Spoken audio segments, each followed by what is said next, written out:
अभी हारून रशीद साहब ने हमें ज्वाइन कर लिया है, मारूफ सहाफ़ी सीनियर तज़कियाकार हमारे साथ मौजूद हैं। एक दफ़ा फिर से आज बहुत शुक्रिया आपका हारून साहब, और बहुत आपको खुशामदीद शो में। शुक्रिया आपका नवाजिश। हारून साहब, काफ़ी हम देख रहे हैं कि मुल्क में इस वक्त टेम्परेचर ज़्यादा है, बड़ी हिद्दत नज़र आ रही है, बयानात भी बड़े तुंदो तेज़ हैं। आने वाले दिनों पर आपका क्या तबसरा है? क्योंकि कुछ लोग ये पेश गोई कर रहे हैं कि हंगामा खेज खून रेजी हो सकती है, आप क्या फोर्सी कर रहे हैं? देखिए, शिकायत जब होती है ना तो फिर गीबत में ढलती है, और फिर भी इंसदाद ना हो तो फिर बुग़्ज़ व अनाद में ढलती है। और जब पेटी इंटरेस्ट हो, सिर्फ इक़्तिदार की अजीज हो, पावर की इंटॉक्सिकेशन तो हमेशा होती है, कुछ लोगों में ज्यादा होती है। तो जब ये बुग़्ज़ व अनाद पैदा हो जाता है तो फिर गाली गलौज के मुकाबले में फातह कोई नहीं होता। और बाहर को आप देख लें तो अंजाम खराब है इसका। आज जो गुफ्तगू की है राना सनाउल्लाह ने और शेख रशीद साहब ने, उसके बाद तो सूरत हाल और भी खराब है, और लगता है ऐसा है कि मजीद खराब होगी और किसी के हाथ में कुछ नहीं आएगा। हारून रशीद साहब, क्या आप समझते हैं कि अगर आम इंतखाबात का ऐलान कर दिया जाए तो सूरत हाल कंट्रोल की जा सकी? उससे पहले बंदोबस्त करना होगा, गाली गलौज का मैच बंद किया जाए और इलेक्शन का मैच शुरू किया जाए। हारून साहब, ये बताइएगा कि आप क्या समझती हैं, ये सियासी कल्चर में हमारे यहाँ ये गाली गलौज क्यों इतनी तेजी से इसका परवान चढ़ी है? ये हमेशा रही है, लेकिन अब ज्यादा तुंद हो गई है। देखिए, आज़ादी जब अचानक मिलती है तो अपने साथ गैर जिम्मेदारी का एक तूफान लाती है। किसी भी मुल्क में जब मीडिया फ्री होता है, जैसे तुर्की की एक मिसाल है और बहुत से मुल्कों की मिसाल है, बरसगीर में भी बहुत गैर जिम्मेदारी रही है। तो वो आज़ादी जब मिलती है, चर्चिल ने कहा था कि चोरों के, डाकुओं के, ठगों के हाथ में चला जाएगा सब कुछ। तो वो बाकी तो खैर वो तहरीक आज़ादी देने के मुखालिफ थे, वो तो उनकी राय दुरुस्त नहीं थी, इसलिए कि आज़ादी सबसे कीमती चीज़ है। लेकिन आज़ादी बेमानी है अगर डिसिप्लिन ना हो। अगर आज़ादी में डिसिप्लिन ना हो तो वो मादर पिदर आज़ादी है। फिर आप जो करें भाई, ये सोशल मीडिया जो है ये तो मतलब एक शैतानी चीज़ है, अगरचे आप इसको अच्छे मकसद के लिए भी इस्तेमाल कर सकते हैं। इकबाल ने कहा था कि आज़ादी अफकार है इब्लीस की ईजाद। लेकिन तो ये आपका इसका कोई सिस्टम होना चाहिए, जैसे ईरान में है, जैसे चाइना में, उतना सख्त ना भी हो तो भाई आप अपना आइडेंटिफाई तो करें खुद को, कोई शनाख्ती कार्ड नंबर हो, कोई तस्वीर हो आपकी। फेक आईडी से आप गंदी गालियां देते हैं। अभी मैंने कोई गालियां डिलीट की हैं अपने टेलीफोन से, तो छोकरों के हाथ में आगे, बंदरों के हाथ में उस तरह आ गया। तो सर, ये क्या समझते हैं आप, ये डिसिप्लिन कैसे लाया जा सकता है? डिसिप्लिन बतदरीज लाया जा सकता है, गुफ्तगू से लाया जा सकता है। जिनकी जिम्मेदारी है उन्हें करना चाहिए। अब सब लोग लाताल्लुक होकर बैठे हुए हैं, उलमा अपनी मस्जिदों में बैठे हैं, एस्टेब्लिशमेंट जो है वो अपने मंसूबों में मगन है, और सियासी पार्टियां इनकरेज करती हैं। जो पार्टियां नहीं इनकरेज करती हैं उनका इससे कोई नुकसान तो नहीं होता। देखिए, इसका आखिरी अंजाम तो खराब होता है। ये आपने कभी गौर किया कि फिल्म इंडस्ट्री क्यों तबाह हुई? वो एक गंडासे के गिर्द घूमने लगी इंतहा पसंद किरदारों के, और आखिर में अचानक वो बैठ गई। यही सब गालियां देने वालों का अंजाम होता है। एमकेएम का क्या हुआ? औरत की तरह है वो। ठीक। अच्छा हारून रशीद साहब, पिछले तशद्दुद का शद से ज्यादा तशद्दुद वही करते हैं ना। सारा मीडिया यरगमाल था, हुकूमतें यरगमाल थी। मुझे याद है कि जब मुंबई का हादसा हुआ और उसके बाद अगले हफ्ते कराची में 50 आदमी कत्ल हो गए, तो मैंने जिम्मेदार आदमी से, जिसके पास सबसे ज्यादा इंफॉर्मेशन हो सकती थी, उनसे पूछा कि ये किसने किया? क्या इंडिया ने किया? उन्होंने कहा एमकेएम ने किया। ये नहीं, एडमिनिस्ट्रेशन भी बेबस थी, एस्टेब्लिशमेंट भी बेबस थी। लेकिन फिर आखिर में क्या हुआ? आखिर में उसमें पागलपन सवार हो गया। तो उस पागलपन का नतीजा आप देख रहे हैं कि क्या हुआ। ठीक। अच्छा हारून रशीद साहब, गुज़श्ता दिनों आपकी इमरान खान साहब से मुलाकात भी हुई, बड़े से बात, थोड़ा मैं ज़रूर जानना चाहूँगी कि आपकी मुलाकात कैसी रही, और ये भी कि उनके माइंड में इस वक्त क्या चल रहा है हिकमत अमली स्ट्रेटजी के हिसाब से, क्योंकि लॉन्ग मार्चेस पहले भी हुए लेकिन हमने देखा नहीं कि मतलूबा हदफ पूरे हुए हों। तो क्या उन्हें महसूस होता है कि लॉन्ग मार्च करके वो इलेक्शन का अनाउंसमेंट ले लेंगे? नहीं, मेरी पहली मुलाकात नहीं थी, पहले भी हुई, टेलीफोन भी आते जाते रहे, मैसेजेस भी आते जाते रहे। मुलाकात मेरी हमेशा उनकी खुशगवार ही होती है, जाहिर है, वो पुराना ताल्लुक है उनसे, और वो कोई बायसा तो नहीं होता। वो उनका ख्याल ये है कि वो दबाव बढ़ा लेंगे। एक तो उनका ख्याल ये है कि सब लोग उनके खिलाफ मुत्तहिद है, यानी पावर स्ट्रक्चर सारा उनके खिलाफ है, अमेरिका भी उनके खिलाफ है। और लेकिन दूसरी तरफ वो ये समझते हैं कि उनकी पॉपुलैरिटी बहुत बढ़ गई है और वो कॉन्फिडेंट है और उनका ख्याल है कि बहुत लोग जमा हो जाएंगे।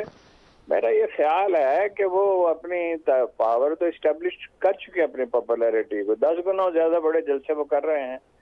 अब उन्हें चीजों को इलेक्शन की तरफ ले जाना चाहिए, मैंने उनसे कहा, और ये कहा कि कभी मीडिया के साथ आपके ताल्लुकात ठीक नहीं रहे, आपने कभी इसके लिए मौजूद आदमी मुकर्रर नहीं किए।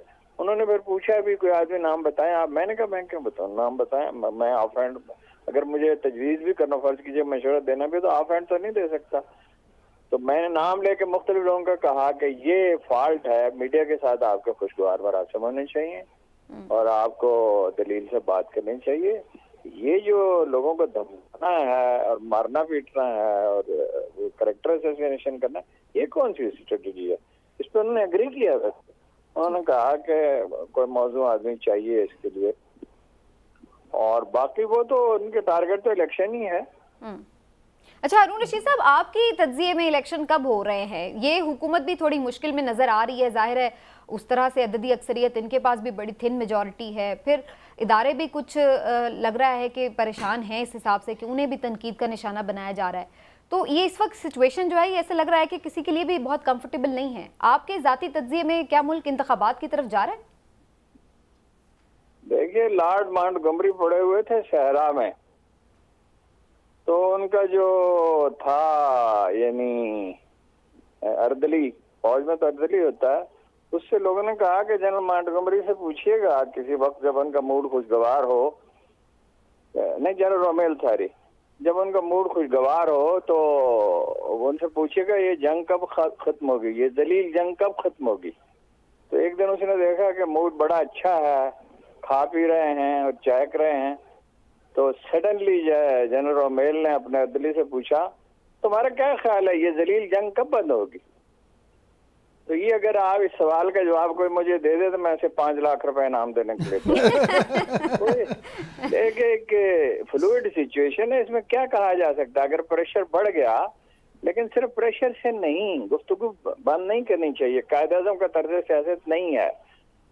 बड़े सगीर की सियासत में कायद-ए-आज़म से बड़ा सियासतदान पैदा नहीं हुआ। मेरा जो ख्याल ये है पिछले 300 साल में ऐसा कोई सियासतदान नहीं आया। तो अच्छा, वो मुज़ाकरात भी जारी रखते थे, दबाव भी बढ़ाते रहते थे, जितनी बात मान ली जाती थी मनवा लेते थे, बाकी वो आगे दबाव बरकरार रखते थे और दलील से बात करते थे और गाली देने वालों को जवाब नहीं देते, मैनेजमेंट नहीं करते थे। 2-1 वाकयात हैं कि उन्होंने एक दफा लॉर्ड वेवल के साथ सख्त गुफ्तगू की, उठ के चले गए, एक आध दफा गांधी के बारे में सख्त रिमार्क्स दिए, एक दफा अब्दुल कलाम आजाद के बारे, वरना आम तौर पे वो अवॉइड करते थे। पूरी जिंदगी में 2-4 वाकयात ही मिलेंगे, सिविलन में अगरचे वो सख्त है। तो यही जो है वो तर्ज सियासत होना चाहिए। और देखो, कौम का अगर अखलाक ही तबाह हो जाएगा, सारे लोग एक दूसरे को गालियां दे रहे होंगे और असैसिनेशन कर रहे होंगे, तो जमहूरियत आ भी जाए, वक्ती तौर पे स्टेबिलिटी भी हो जाए, तो उसका क्या होगा अगर माशरा अखलाकी तौर पर तबाह हो गया तो? अच्छा हारून साहब, पहली बात तो ये कि इसका जवाब देने पे आप 5 लाख रहने दें, अच्छा सवाल करने पे सबीना को 2.5 लाख दे दें। दूसरा ये बताएं, आप इस्टेब्लिशमेंट को भी जानते हैं, उनसे मुरासम भी हैं और मियाँ शहबाज शरीफ की सियासत को भी अच्छी तरह समझते हैं। ये बताइएगा कि इमरान खान का तो आपने एनालिसिस उन पर कर दिया, इस हवाले से भी बता दें कि मुस्तकबिल में आपको क्या लगता है कि शहबाज शरीफ कैसे परफॉर्म करेंगे और इस्टेब्लिशमेंट जो है वो क्या करती नजर आती है आपको? देखिए, मैंने पहले भी आपसे कहा था कि सियासत में आदमी इतने अहम नहीं है जितनी सिचुएशन अहम होती है। सिचुएशन ऐसी है जो किसी के बस में नहीं है, इसे हम कहते हैं हिस्टोरिकल फोर्सेस अनलीश हो गई हैं। अमेरिका का एक प्लान है, वो मैं बता चुका हूँ कि वो चाहते हैं जून में इलेक्शन हो और मुश्तरका हुकूमत हो, पीपल्स पार्टी और नून लीग और बाकी पार्टियों की, और 2028 में वो हो, अपना बिलावल भुट्टो बने। अमेरिकी मंसूबे कभी पूरे होते हमने देखे तो नहीं है। बांग्लादेश में उनका प्लान नाकाम हुआ, इसराइल के बारे में उनके अंदाजे अक्सर गलत हुए, पाकिस्तान के बारे में गलत हुए। तो वो प्लान तो देखिए वो है जो अल्लाह का है, वो हम नहीं जानते। आइंस्टाइन ने कहा था देखना ये चाहिए कि वो ज़ात कदीम क्या चाहती है। आइंस्टाइन जितना बड़ा साइंसदान है उतना ही बड़ा फिलोसफर भी है। तो वो हम नहीं जानते कि कुदरत को क्या मंजूर है, लेकिन इस वक्त प्रिडिक्शन करना बड़ा मुश्किल है।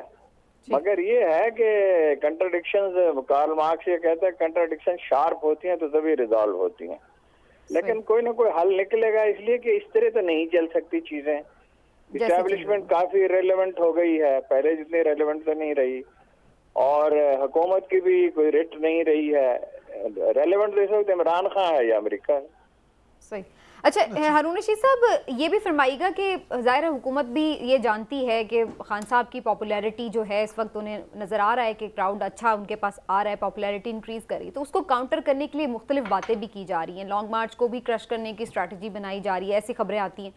अच्छा, फिर फॉरेन फंडिंग केस के मामले पर अगर PTI पर पाबंदी लग जाती है, आपको क्या नज़र आ रहा है कि इस तरह की चीज़ों के लिए खान साहब तैयार हैं? क्या रिएक्शन हो सकता है उनका?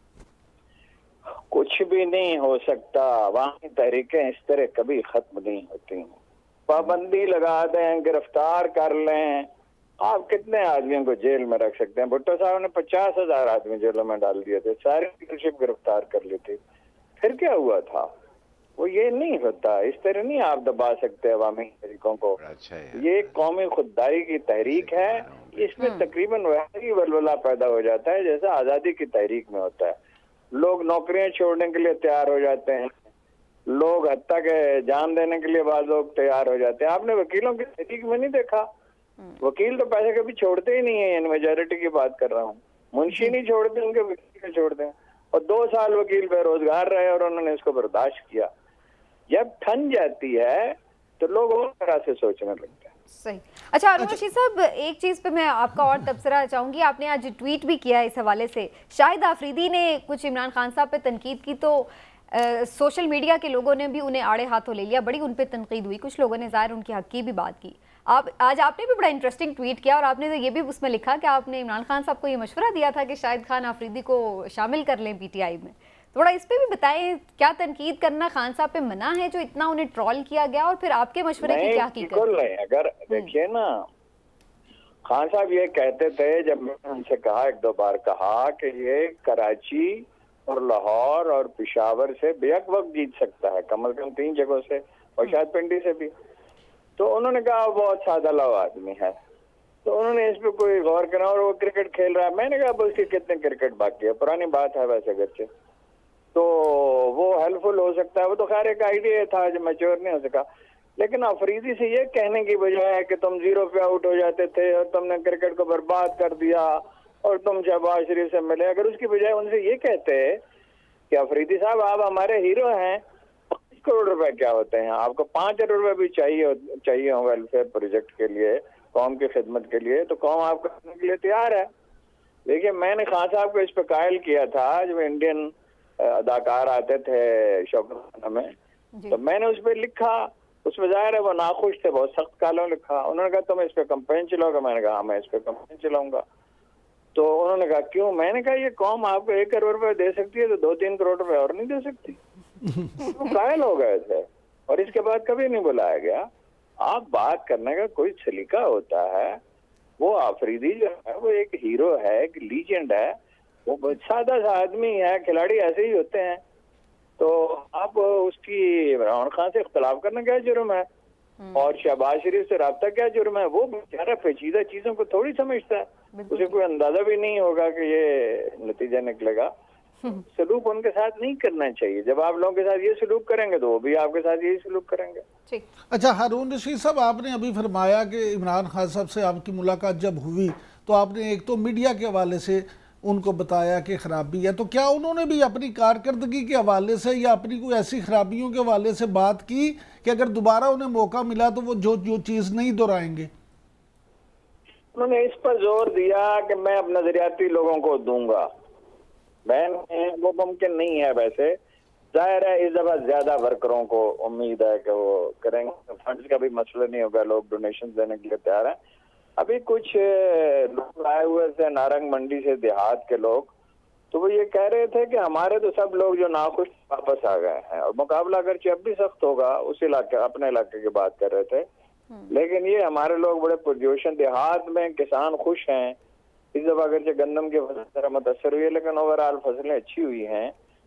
तो मेरा ख्याल है कि वो फंड्स का मसला होगा उनके लिए, उम्मीदवारों में भी वो अपना ज्यादा रिस्क ले सकते हैं। जैसे आप कई मैच के जीतने के यकीन हो तो आप एक दो नए शामिल कर लेते हैं, मगर मैंने उनसे कहा दो चीजें, एक लॉयल्टी और एक ये है कि वो आदमी जीत भी सकता हो। कायदे-आज़म का मेथड ये है। और उन्होंने कहा मैं खुद टिकट दूंगा। मैंने कहा आप क्या टिकट देंगे, टिकट कमेटी को देने चाहिए और आप फाइनल अप्रूवल दें उसकी। और ये है कि सिफारिश इसमें बिल्कुल नहीं होनी चाहिए, चाहे कोई भी हो, ना आप किसी की सिफारिश करें ना आपके पार्टी लीडर कोई सिफारिश करें।